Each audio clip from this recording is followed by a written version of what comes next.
You know what's weird? Your brain doesn't know when the workday is over unless you tell it.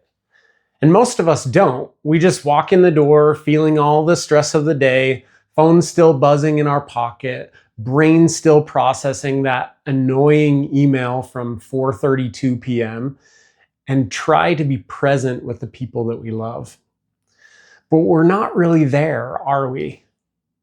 Well, what if I told you that there's a shockingly simple, scientifically backed stress reset ritual modeled after a children's TV host with a puppet tiger that can actually rewire your brain to actually let go of work stress in seconds? Stick around and I'll show you how to do it and why it works. Let me guess. You get home from work, but your mind stays at the office. The conversations, the tasks you didn't finish, the pressure to perform, it all lingers. You want to connect with your partner, with your kids, with your roommate, or even just your dog. But instead, you're mentally replying to Susan from accounting. Here's the truth. Our brains need rituals to help them transition between roles. Without them, we're basically running a 47-tab browser that never refreshes. And that mental load, it steals our presence. In a study from Tel Aviv University, researchers found that creating a symbolic end-of-work ritual reduced stress and improved emotional engagement at home by up to 38%. That's not small. That's the difference between being mentally available and being a zombie with Wi-Fi. So let's talk about Mr. Rogers. Yeah, the sweater guy. Every episode, Fred Rogers came through the door, changed his jacket for a cardigan, swapped his shoes, and sang, "Won't you be my neighbor?" To a kid, it was sweet. To an adult with burnout, it's neuroscience in a cardigan. Here's the science.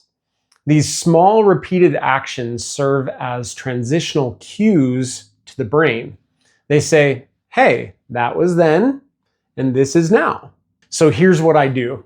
When I get home from work, I immediately go to my room and change my shirt. That's it. Just one little act. But it's a signal to my nervous system, work mode off, human mode on. You can pick anything. Change your clothes, light a candle, go for a 2-minute walk, do a little dance, and maybe the Macarena. Hey, I'm a child of the 90s. What about you? What's one small ritual you could try? Drop it in the comments. I'd love to hear your ideas. Maybe I'll even steal a few. If this is helpful so far, take a second to like this video. It tells YouTube to show it to more people who need it. And if you love Mr. Rogers or real therapy techniques that help you live a better life, hit subscribe. That's the neighborly thing to do, of course. Don't you think? Here's a little bonus. This doesn't just work after work. You can use these micro rituals before shifting from parenting mode to partner mode, before starting a big creative project, even to stop doom scrolling and reclaim your evening. A fun fact is that rituals have been shown to improve performance too. Athletes and musicians, even surgeons use them to trigger focus and presence. And listen, it doesn't have to be perfect. You don't need a red cardigan and a hand puppet named Daniel Tiger, just something consistent. Something that signals, I'm here now, fully. So next time you walk through your front door, remember, it's not about doing more, it's about doing one small thing that tells your brain it's safe to be here now.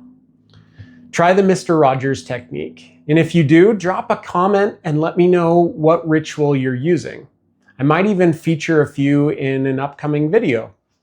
And hey, if you haven't already, hit the like button and subscribe so you don't miss more videos like this one. I drop new mental health tools every week that are practical, science-backed, and sometimes even a little bit funny. See you next time, neighbor.